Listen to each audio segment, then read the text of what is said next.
Emerald Fennell is the writer, director, and producer behind Promising Young Woman, one of the top awards contenders of 2020. I'm Kevin Jacobsen of Gold Derby, and I want to start here, Emerald, at the beginning because this is your feature debut as a director. You wrote the script. I don't know if you had other scripts you'd worked on previously, as far as things that might not have gone through, but why was this story the one you wanted to tell and make as your first film? Well, I think, of course, there were lots of other scripts, I think, like everyone has, that fell by the wayside. But I think the answer to that is that Promising a Woman was the one that I really, really, really wanted to direct myself. And I was sort of determined that it had to be kind of it had to be the whole thing together in one place, I suppose. And so I then wrote and directed a short film that I was very lucky got into Sundance in 2018. And that I sort of did in order to prove to people that I would hopefully, that they'd believe in me enough to let me make Promising a Woman as a feature. Yeah, well, I mean, let's just talk about Carey Mulligan here because she is just delivering something that most audiences haven't really seen from her before. I feel like we're used to seeing her in these like period pieces and kind of ingenue types of roles. So what did you see in Carey that made you think this is right for Cassie? Well, I think that I've just always been such a huge fan of Carey's. She is a genius. And I think partly actually what you describe, I think we do think of her as being, in period dramas, but actually I think she's only really done those for the last couple of years. She's also in Drive and Shame and Wall Mhm. Street too. And, she's been in so much, but the thing about her is she's so remarkable that she disappears so much into a role that actually sometimes you forget that it was, that it was her in something because she's so brilliant at disappearing. And so I've just been a huge fan of hers forever. And I really wanted with this part, somebody who was going to be at the center of this quite heightened world, who would be completely real and honest and do a performance that wasn't I think there would have been a lot of opportunities to make this character kind of sassy and whip smart and badass. But, I think if anything, this is a movie about how that is kind of impossible under these circumstances. And so I just, loved her, and I had a sense that it would be something that she would be interested in. And when I first spoke to her after she'd read the script, I just was so struck by how unbelievably perceptive and funny and honest she was. So yeah, it was just a sort of gut feeling and just a lifelong fandom on my part. Right. I feel like Cassie is such a finely crafted character where you can tell that you and Carey really put in the work to just have her operate in a certain way, the way she is in a conversation, the way she kind of manipulates, the way she even reacts to trauma. What was your collaborative process here with her and what she brought to this role that you created? Oh gosh, she brought so much. I think that really for both of us, the collaboration was just talking, constantly talking. Um, so from the moment she read the script, we were discussing, I think, probably the promising young woman that Cassie had been. That was really important as a kind of ground, as a sort of foundation for her character. Like, who was she? Who is the person that everyone else in this movie is missing? Who remembers but can't get back? And so much, and a huge part of that was her friendship with Nina, and who Nina was. And so that their friendship became this very personal, private, incredibly closely held thing for her. And it was really the sort of backbone of everything that she did.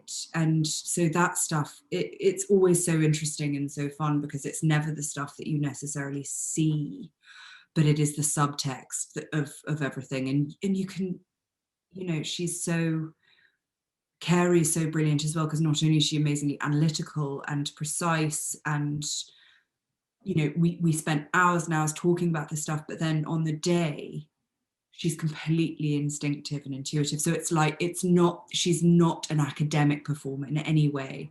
She's just completely natural. So she does all of this incredible work beforehand so that on the day she can just be Cassie.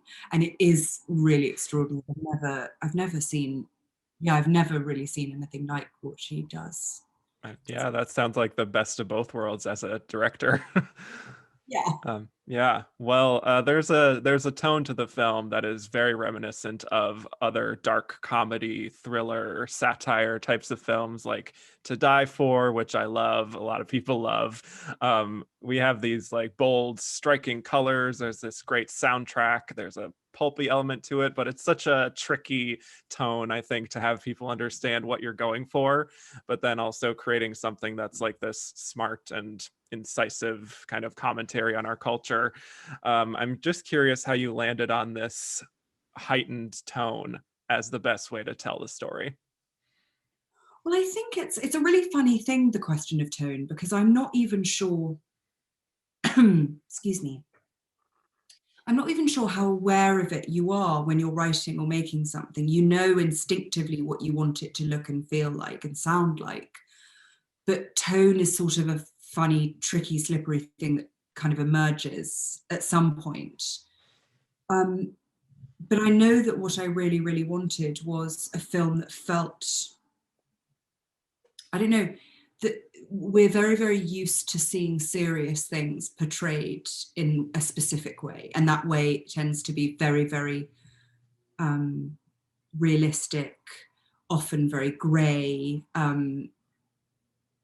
There will be particular costume decisions and hair and makeup decisions, all of that stuff. And I think that the thing that was very important for me was that so much a part of Cassie is how she is able to weaponize these things that, that are feminine, that she's able to weaponize her nail color and her hair and her prettiness and her clothes. So it felt really, really important that, yes, it's sort of a little bit like To Die For, or maybe something like American Psycho, this incredibly alluring cover is really hiding something much more complicated and frightening, because I think that that's something that everyone, well, not necessarily everyone, but a lot of people who have had something very traumatic happen to them can understand. Their way of, they become ingenious at hiding.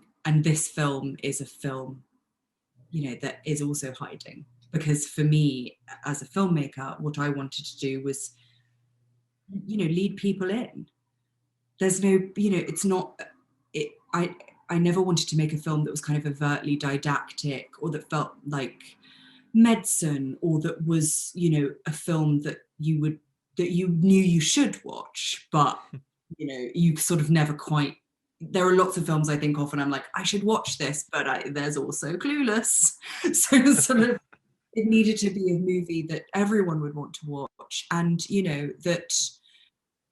that you get quite far in before you realize the kind of movie it is. And that felt to me so true about this stuff in general, that all of it, often you don't know the kind of guy you're with, often you don't know the sort of, your friends, what your friends are like, until they're, they're kind of in the spotlight and they have to choose sides. It's just that, it's that kind of tricksiness that I find really interesting. Yeah.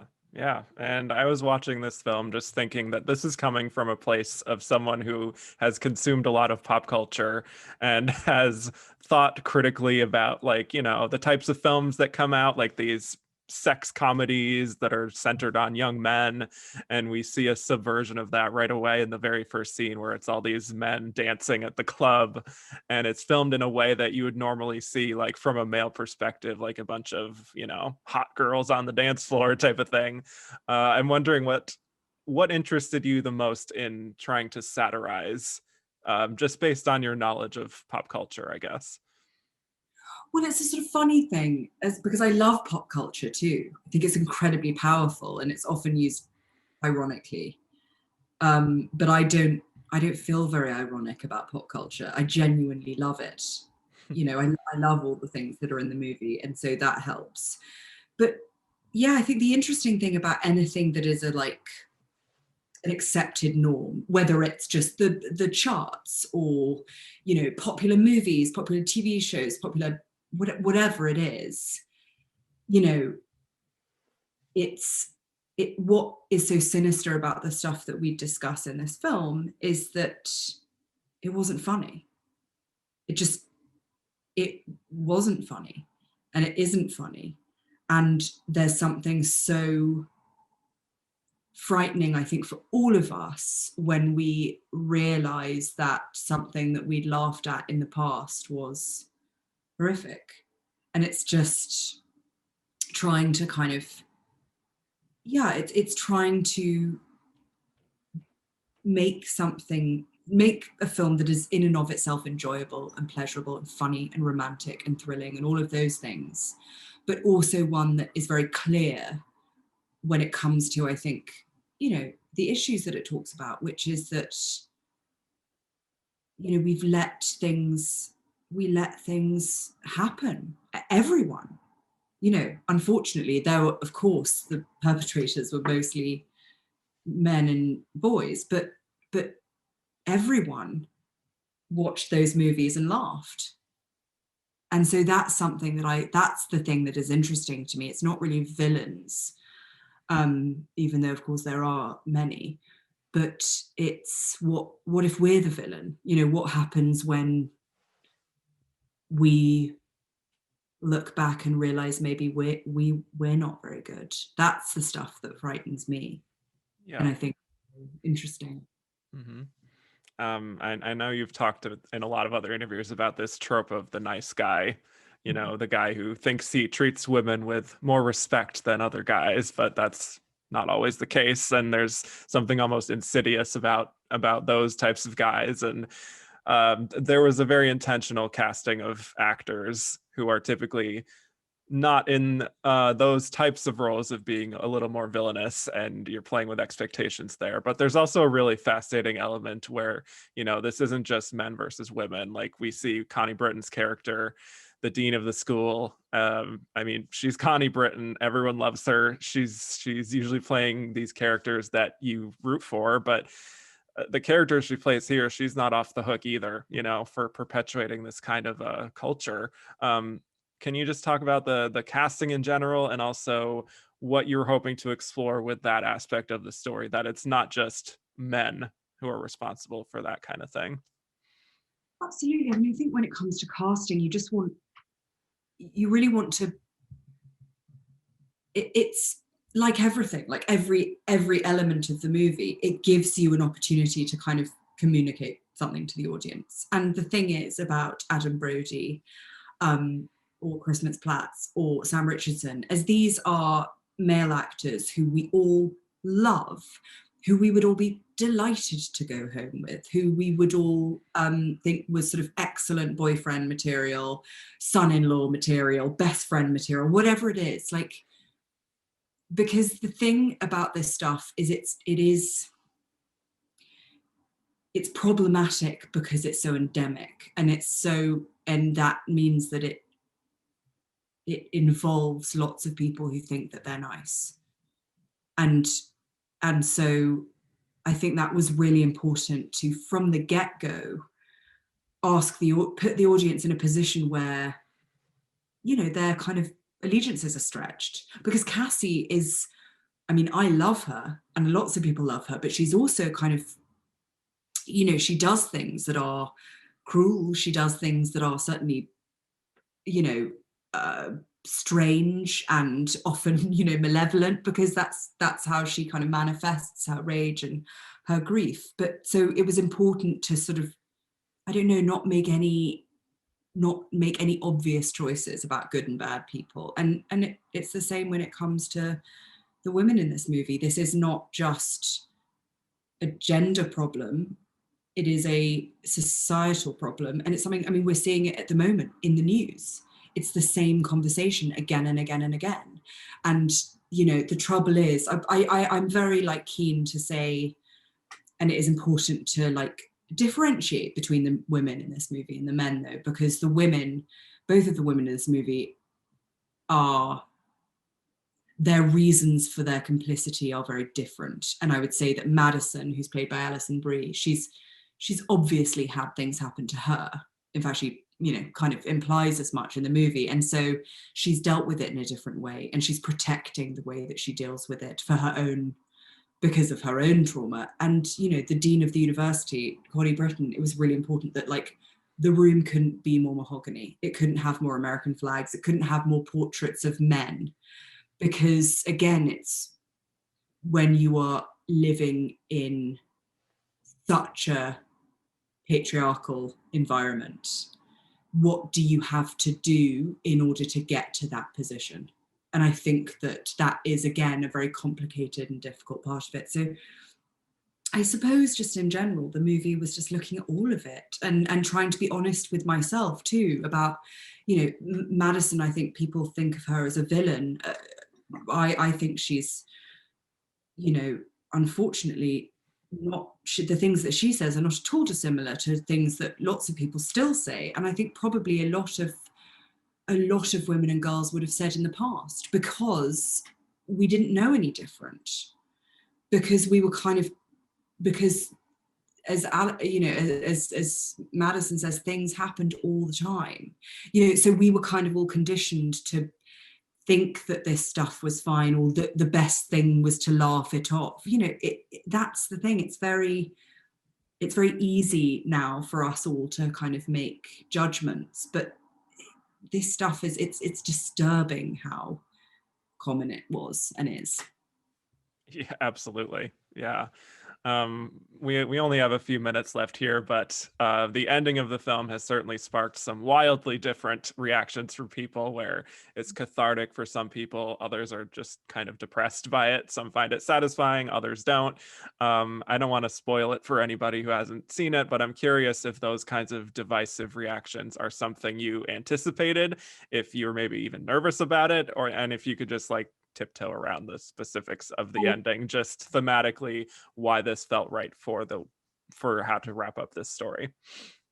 Yes, I think, I mean, I had a sense, well, I suppose I had a sense of the ending to the movie that would be the most the least divisive. There is an obvious ending to this movie that would be very pleasing, and would make the film a sort of, you know, maybe a more traditional revenge thriller genre movie. I think, like everything in this film, the thing that I really was determined to at least try, and from my point of view, was what feels honest, what feels likely in this, not just to this character, but in the world. And so that was kind of always what, you know, from the very beginning, I was thinking, what would I do if I wanted to wreak revenge on someone? If I wanted to teach someone a lesson, what could I do? And that, you know, and everything that Cassie does, dangerous or not, is something that I could do conceivably. And so, yes, it was important that the ending, at least for me, felt honest. And it was the only ending really for me that made any sense. But that's not to say it necessarily makes sense to other people. That's not to say that anyone is obliged to like it. You know, I think, you know, you can't, especially when you're talking about something like this, as intimate and as complicated, you can't possibly expect for everyone to like or agree with you. And that's fine. And I do think, you know, in general, it's just been so incredible. The response for the people who really did like it and did sort of understand, you know, the intent at least, it's just been incredible. And I think, yeah, if you know, I had to quite early on sort of park the need to be, to the need for everyone to love it. But yeah, no. Yeah, that's quite a risk again for your first film to have that kind of an ending, I must say. But Well, I suppose so, but then on the other hand, it would have the film. I suppose the film in general serves no purpose if it's Mm, not, if it's not kind of trying to be at least to stay close to the kind of truth of this stuff. So even if it's not nice or it's troubling or it seems, even if it's sort of, I don't know, I think I just wouldn't have ever made it. I would never have made the film differently. In fact, there were some people who wanted to make it differently, and the film just wouldn't have existed because the film that I think some people want exists already, and it's great. I mean, mhm. I love this genre. I love these movies, and there are millions of great ones. So there would have been no purpose to make the version of this film that I think people expect it to Right. be. Right. Yeah.